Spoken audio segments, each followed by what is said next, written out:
dengan melihat itu kemudian rangsangan libidonya meningkat. Wih, sampai rangsangan libido Ya, meningkat nah ya, ini Prof, ya? kalau orang melihat bagian dada lawan jenisnya lalu dia tertarik, Oh, itu normal. Pasti normal, Prof.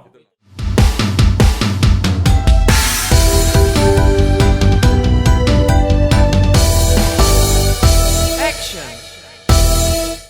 Assalamualaikum warahmatullahi wabarakatuh.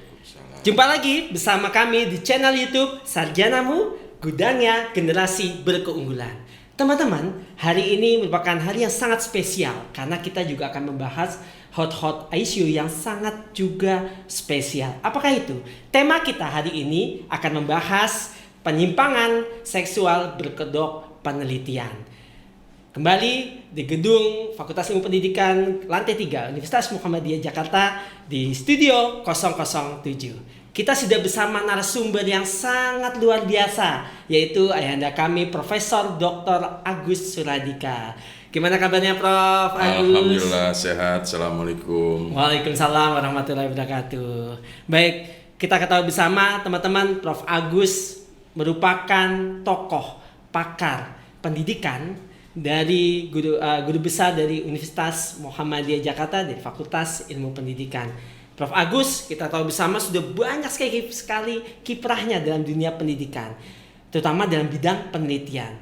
Prof, saat ini kita lagi membahas hot issue nih, Prof. Jadi di media sosial banyak sekali berkembang nih, Prof, tentang adanya fenomenal menarik nih, Prof, tentang kasus fetis ya, Prof. Gilang ya? Ya, Gilang, Prof. Gilang ini ada kasusnya membahas dia fetis dengan apa, Prof? Dengan jarik berkedok riset ya, Prof, yang di daerah Surabaya, Prof. Boleh sedikit, Prof? Apa gambarannya, Prof? Ini memang di medsos sudah kita lihat beritanya banyak ya mengenai kedok penelitian dilakukan oleh Gilang. Betul. Dia seorang yang memiliki penyimpangan seksual, di mana dia tertarik pada aspek tertentu yang bukan bagian genital. Dengan melihat itu kemudian rangsangan libidonya meningkat. Wih, sampai rangsangan libido ya, meningkat nah ya, Prof, ini ya? sebetulnya semua sih? orang itu bisa memiliki fetish ya, karena secara psikologis orang memiliki penyimpangan tertentu. Seperti misalnya gini, kalau orang melihat bagian dada lawan jenisnya lalu dia tertarik, itu normal. Pasti normal, Prof. Itu langsung membara itu ya, teman-teman. Bom normal ya. Normal, Prof. Aman, Prof. Tapi ada bagian yang lain di mana orang tertarik pada bagian-bagian yang bukan genital tadi. Misalnya melihat hidung, muncul rangsangan seksual. Melihat gigi, muncul rangsangan seksual. Dan itu sebetulnya sebuah penyimpangan seksual yang dalam konteks psikologisnya itu ya bisa disembuhkan dan tidak apa-apa jika kemudian tidak mengganggu ruang publik. Nah, dalam kasus Gilang ini dia tertarik kalau melihat kain jarik gitu ya. Kain jarik terbungkus, Prof. Jarik bisa terbungkus, bisa juga misalnya ada perempuan pakai kain jarik. Nggak ada sebetulnya, kalau bagi orang yang biasa melihat itu biasa aja. Tapi bagi orang tertentu melihat orang pakai kain jarik, kemben gitu, lalu memiliki daya tarik seksual. Itu mungkin berkaitan pengalaman dia masa lalu ya. Ada juga orang menyium bau wangi tertentu, muncul rangsangan seksual. Jadi rangsangan seksual itu sebagai sesuatu yang mendorong dia untuk melakukan hal-hal tertentu. Nah, dalam konteks Gilang ini memang ada persoalan penyimpangan yang luar biasa di situ. Karena apa? Dia mengganggu ruang publik, orang dipaksa, dibujuk dan mau itu loh, Prof. Ya, ini maunya itu menarik ya. Bagi saya ini hal menarik karena apa?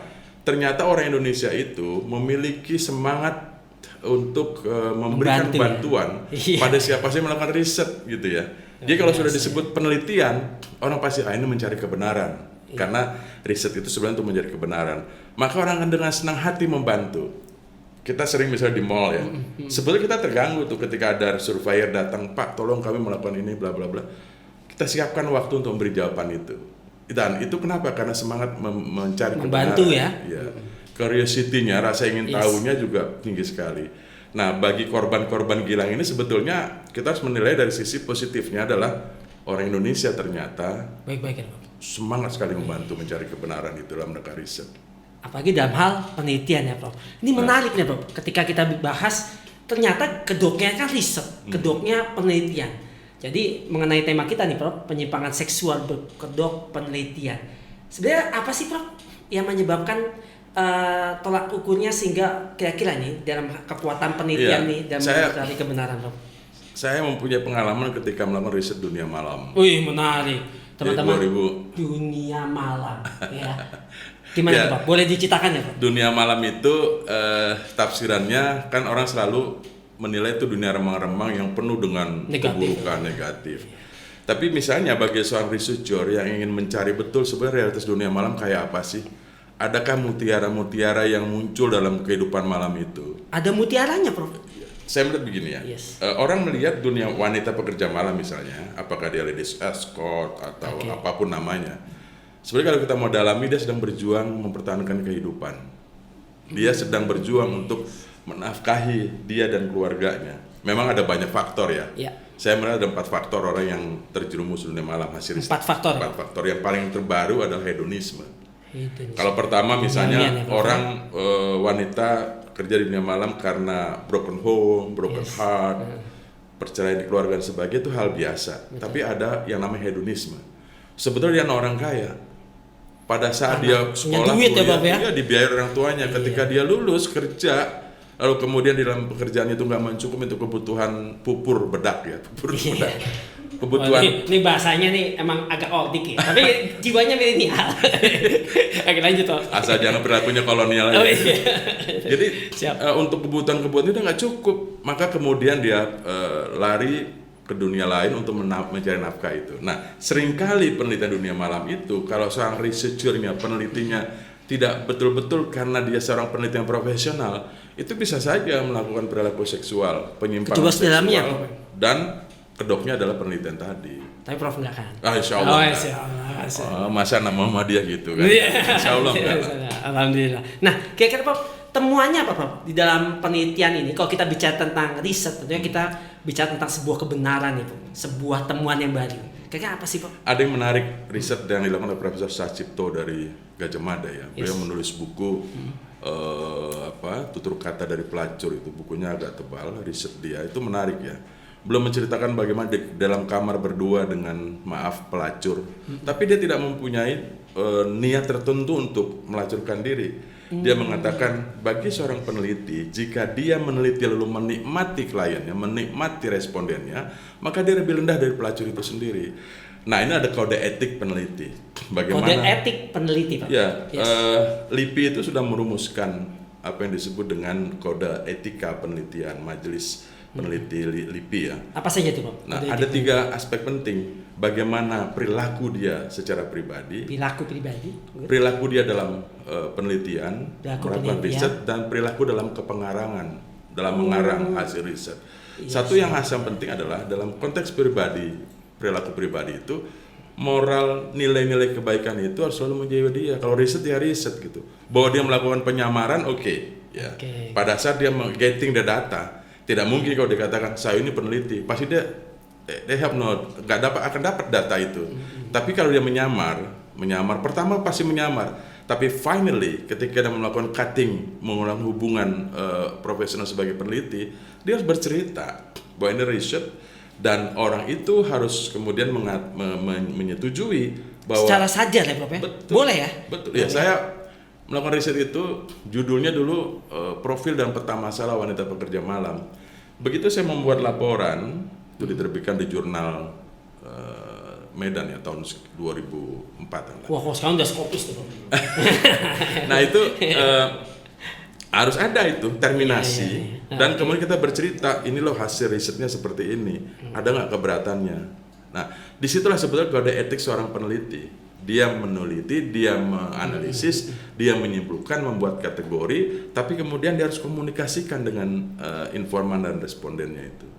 Itu etika dalam kepengarangan. Etika ya, luar biasa sekali teman-teman. Ternyata kita selaku peneliti, selaku researchers perlu adanya titik-titik sebagai kode etik tadi ya Prof ya, menarik. Prof, tapi sebelum itu Prof, boleh Prof sambil dicicipi nih. Udah ngeliat saya megang-megang ya.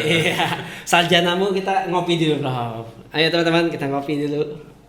Nah kembali ke kasus Gilang tadi ya. Menarik nih.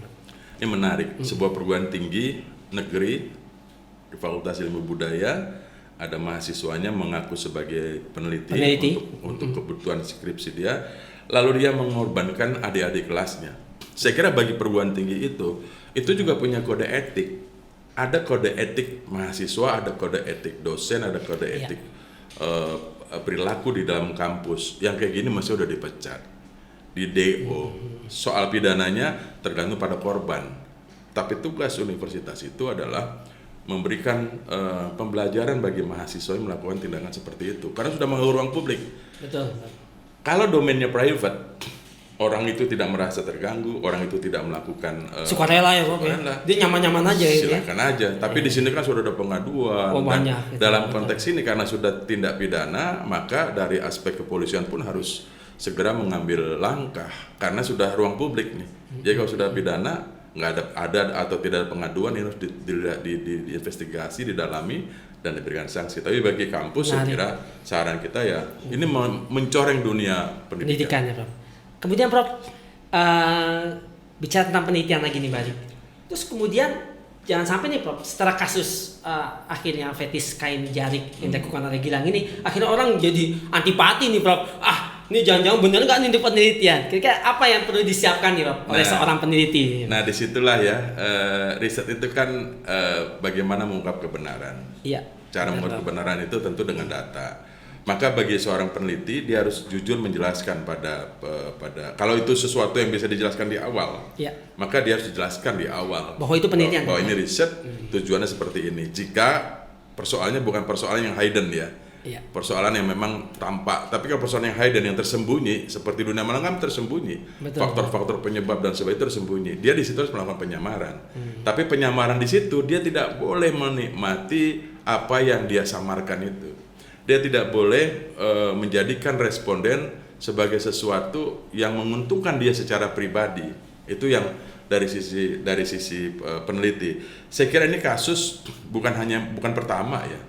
Beberapa kasus sebelumnya juga ada fetis kain jarik. Ada juga penelitian dilakukan oleh dosen yang kemudian mencabuli studentnya. Betul. Itu sering terjadi. Dan dunia akademik tidak perlu khawatir dengan ini. Karena orang yang memiliki akal sehat untuk menjelaskan bahwa ini research itu masih banyak ya.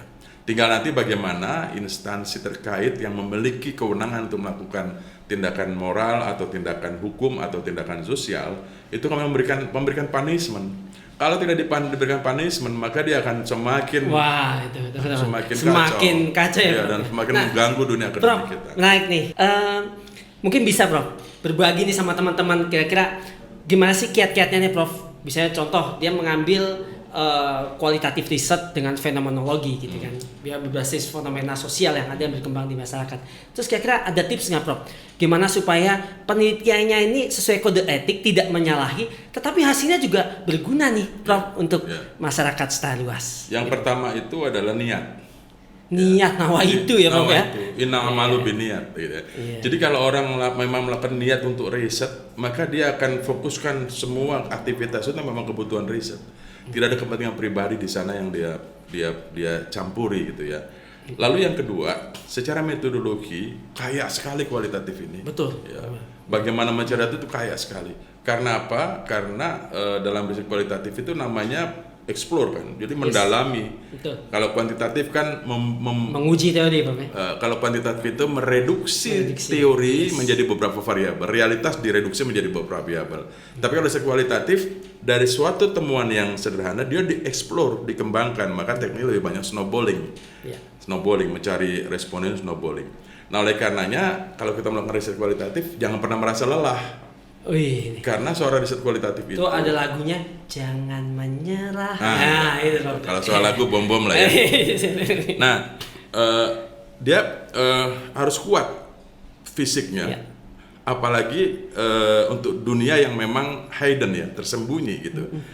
Kuat fisik, kuat pikiran. Karena gini, kalau bom-bom meneliti soal pelacuran, maaf ya, nggak mungkin bom-bom bawa tape recorder ya. Bagaimana pendapat kamu? Nggak mungkin.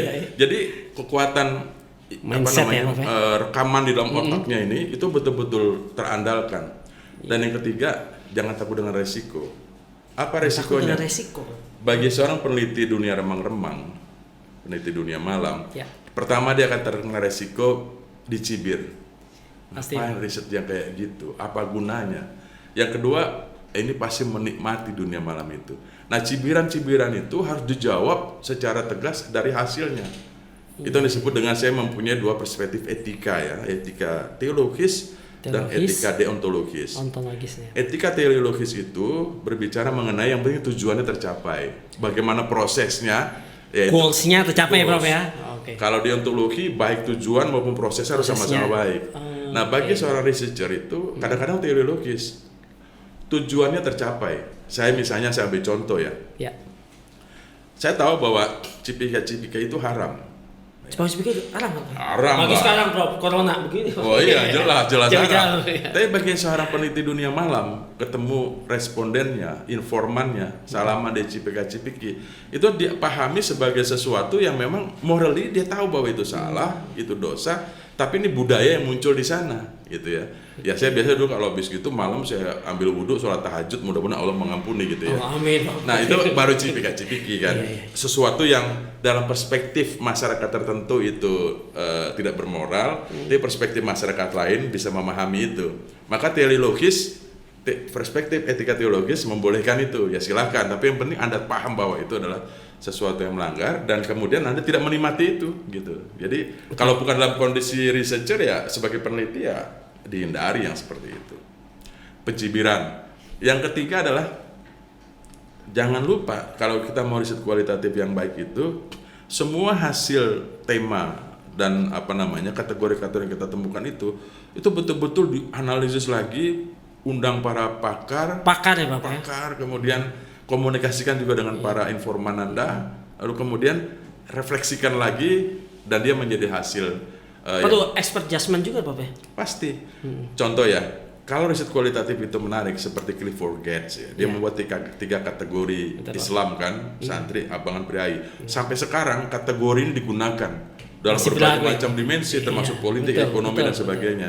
Jadi kalau riset kualitatif yang sungguhan itu memang dia harus menemukan tema-tema penting yang tema-tema penting, tema-tema holistik ya, yang menggambarkan realitas itu dalam kategori yang sederhana. Menarik. Oke, Prof, sebenarnya kita ingin discuss lebih lanjut ya, apalagi topiknya sangat hangat sekali nih Prof. Tapi waktu kita yang terbatasi Prof, dan teman-teman luar biasa sekali diskusi kita bersama Prof. Agus Radika. Mungkin sebagai closing statement nih Prof, kira-kira apa yang Prof bisa sampaikan untuk teman-teman researchers nih? Yang pertama, current isu yang tentang Gilang itu saya kira menjadi pembelajaran menarik buat kita. Termasuk pengelola kampus, termasuk para dosen penasihat akademik, termasuk para mahasiswa, bahwa ini adalah perilaku menyimpang yang kemudian harus kita lawan dengan satu sikap bahwa riset ilmiah ada betul-betul hanya untuk mencari kebenaran. Seorang peneliti tidak boleh menikmati secara pribadi apa yang sedang dilakukan dari hasil riset. Kalau sekarang nih teman-teman nih Prof, dikit lagi nih, jadi menarik nih teman-teman. Soalnya sebenarnya mau saya tutup, tapi menarik. Prof, kalau lagi ada yang lagi mengerjakan skripsi, tesis, bahkan disertasi nih, terus lagi mengalami, ini terus gimana nih cara untuk melakukan penelitian yang tepat, yang sesuai, tapi tidak melakukan penyimpangan-penyimpangan Prof? Kita ada sedikit masukan Prof. Sekali lagi riset itu mencari kebenaran, menjawab masalah. Yang penting statement problem statementnya terus jelas. Dan konsistensi di dalam menulis laporan riset itu dari merumusan masalah, teori yang digunakan, kerangka pikir yang dia bangun untuk merumuskan hipotesis kalau itu kuantitatif, atau desain yang dia rancang kalau itu misalnya riset R&D dan sebagainya. Itu fokus masalah kalau di kualitatif betul-betul berbasis pada masalah yang dirumuskan. Itu dalam kuantitatif. Kalau kualitatif, masalah itu bisa berkembang di lapangan. Tapi dia harus punya satu tema. Tema apa yang mau dia teliti? Di lapangan bisa aja berubah, hipotesis kerjanya bisa aja berubah. Tapi finally dia mempunyai penemuan, discovery tentang sesuatu yang novelty-nya tuh, keterbaruannya itu belum ada orang meneliti mengenai ini. Jadi kebaharuan deh Bapak. Novel itu penting buat riset kita kan, supaya ilmu itu terus berakumulasi secara spiral yang belum orang teliti lalu dilakukan penelitian. Jangan itu terus ya Prof ya. Oleh karena bagaimana kalau skripsi Gaya belajar apa? Metode belajar itu terus balik lagi. Apalagi sekarang masa pandemi ini. Pandemi, ya, Prof. Metodologi itu luar biasa dan kreativitas sangat diperlukan sebagai seorang guru ya. Oke, ada misalnya standar tentang tertentu, tapi di lapangan bisa jadi bagaimana menghadapi murid kita yang nggak punya pulsa, yang nggak ada kuota itu juga riset yang menarik gitu, dan saya kira fakultas kita ini sudah membuka ruang yang fleksibel untuk riset itu ya, menemukan sesuatu yang betul-betul current issue di bidang pendidikan tentu di kita ya. Kalau di sosial saya pernah di FISIP dulu di kesejahteraan sosial, itu dunia-dunia yang aneh-aneh pun banyak yang diteliti gitu ya. Saya mungkin kalau ada waktu panjang lagi menceritakan bagaimana mahasiswa saya dulu meneliti soal prostitusi. Iya. Waduh. Kayaknya itu ada sesi khusus nih teman-teman ya, membahas bagaimana riset tentang prostitusi. Kayaknya nggak cukup tuh belajar tuh. Intinya begini. Intinya waktu dia mau melakukan penelitian, saya katakan, ini riset beresiko. Kamu akan berhadapan dengan para pelacur yang kamu nggak pernah hadapi gitu. Dia bilang, Insya Allah saya iman saya kuat. Dulu saya belum profesor ya, saya masih dosen muda dulu. Saya bilang silahkanlah kalau Anda mau gitu, saya bimbing gitu kan. Ujian, pendeknya ujian, pada saat ujian dapat nilai A dia, bagus sekali. Tapi setelah itu saya bilang kita kolega ya, begitu. Sekarang kita kolega, kamu sarjana, saya sarjana. Saya mau bertanya pada Anda, menikmati nggak dunia malam itu? Dia nggak jawab, cuma nangis. Tapi dari nangis itu saya bisa menggambarkan, bisa mempunyai persepsi tertentu bahwa memang riset dunia remang-remang itu harus oleh orang-orang yang memiliki ketahanan integritas tinggi, iman, sikap dan sebagainya. Jadi memang nggak sembarang. Banyak yang kemudian terjerumus dalam riset itu melakukan penyimpangan gitu kan. Tapi itu dunia mereka lah, tanggung jawab pribadi kepada Allah Subhanahu Wa Taala. Jadi oleh karenanya kalau bagi kita mahasiswa Muhammadiyah, pertama yang harus kita pegang adalah keimanan, kekuatan iman kita dan fleksibel di lapangan dengan tetap memiliki kesadaran bahwa ini salah, ini benar. Kalau kita melakukan penyimpangan sedikit, penyimpangan yang saya maksud tadi ya, kayak cipika-cipiki gitu kan. Gitu.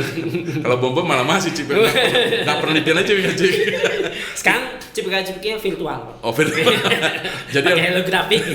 Nah oleh karenanya bagi kita peneliti yang mempunyai basic keagamaan Islam dalam hal ini, ya tentu dunia kayak gini boleh kita geluti, tapi tetap menjaga marwah peneliti sebagai orang yang beragama. Baik, terima kasih sekali Prof. Luar biasa ini teman-teman. Hari ini diskusi kita sangat menarik sekali dengan tema kita. Memang dalam melakukan sebuah riset, dalam melakukan sebuah penelitian memerlukan kode etik teman-teman ya. Jadi sesuai dengan tema kita nih, penyimpangan seksual berkedok penelitian, semoga tidak terjadi lagi ya Prof ya. Ke depan dimanapun, kampus apapun tidak terjadi lagi dan bisa menemukan nilai-nilai kebenaran dalam riset yang real. Baik Prof. Agus Radika, terima kasih sekali Prof. Sama-sama. Sudah bergabung bersama channel Sarjanamu, gudangnya generasi berkeunggulan.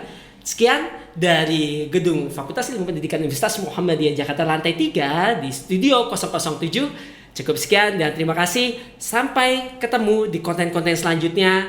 Jangan lupa like and subscribe Sarjanamu, gudangnya generasi berkeunggulan.